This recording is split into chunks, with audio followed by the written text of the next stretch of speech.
ನಮಸ್ಕಾರ. ನಿಮ್ಗೆಲ್ರಿಗೂ ಸಾಂಗ್ ಇಷ್ಟ ಆಯಿತು ಅಂತ ಭಾವಿಸ್ತೀನಿ. ಸೊ ಇವತ್ತಿನ ಈವೆಂಟ್ಗೆ 3 ಜನ ಹೀರೋಗಳಿದ್ದಾರೆ. First hero Anoop sir, second Nagarjun Sharma ಅವರು, ಮೂರನೇವರು ವ್ಯಾಸರಾಜ್ ಅವರು ಇವತ್ತಿಲ್ಲಿ ಬಂದಿಲ್ಲ, ಬಟ್ ಅವ್ರ ವಾಯ್ಸ್ ಇಲ್ಲಿ ನಿಮ್ಗೆಲ್ರಿಗೂ ಕೇಳೋಂಗೆ ಮಾಡಿದ್ದಾರೆ. ಸೊ ಇವತ್ತು ಬರೀ ಸಾಂಗ್ ಬಗ್ಗೆ ಮಾತಾಡೋಣ, ಸಿನಿಮಾ ಬಗ್ಗೆ ಇನ್ನು ಟ್ರೇಲರಲ್ಲಿ ಮುಂದಿನ ದಿನಗಳಲ್ಲಿ ಮಾತಾಡೋಣ.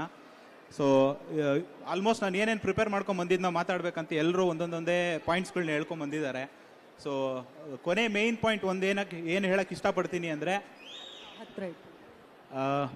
ನೀವೆಲ್ಲರೂ ಅಣ್ಣವರಿಂದ ಹಿಡಿದು ಇವಾಗ ಯುವರಾಜ್ ಕುಮಾರ್ ವರ್ಗೂ ಎಲ್ಲರನ್ನೂ ಸ್ಟಾರ್ ಮಾಡಿದ್ದೀರಾ, ಕನ್ನಡ ಸಿನಿಮಾನ ಮೆರೆಸಿದ್ದೀರಾ, ಹಾಗೆ ಹೇಮಂತ್ ಅವ್ರನ್ನೂ ಮೆರೆಸ್ತೀರಾ ಅಂತ ನಂಬ್ತೀವಿ. ನಾವಿಷ್ಟು ಕಾನ್ಫಿಡೆಂಟಾಗಿ ಮಾತಾಡೋದಕ್ಕೆ ನಮ್ಮ ಸಿನಿಮಾ ಪ್ರಾಡಕ್ಟ್ ಅಷ್ಟು ಚೆನ್ನಾಗಿ ಬಂದಿದೆ, ಅದರಿಂದ ನಾವೆಲ್ಲ ಇಷ್ಟು ಚೆನ್ನಾಗಿ ಕಾನ್ಫಿಡೆಂಟಾಗಿ ಸ್ಟೇಜ್ ಮೇಲೆ ನಿಂತ್ಕೊಂಡು ಮಾತಾಡ್ತಾ ಇದ್ದೀವಿ. ಸೊ ಫೆಬ್ರವರಿ 20ನೇ ತಾರೀಕು ಬನ್ನಿ, ಥಿಯೇಟ್ರಲ್ಲೇ ಸಿನಿಮಾ ನೋಡಿ. ನಾವೆಲ್ಲ ಕಷ್ಟಪಟ್ಟಿರೋದು ನೀವು ಥಿಯೇಟ್ರಲ್ಲಿ ಈ ಸಿನಿಮಾನ ಎಂಜಾಯ್ ಮಾಡೋದಕ್ಕೆ.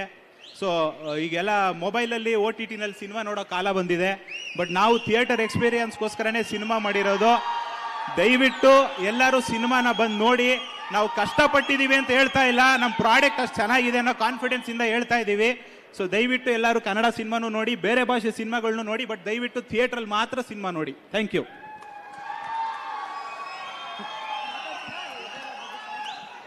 ಓಕೆ, ಇದೀಗ Vijaya Nagendra sir, once again thank you.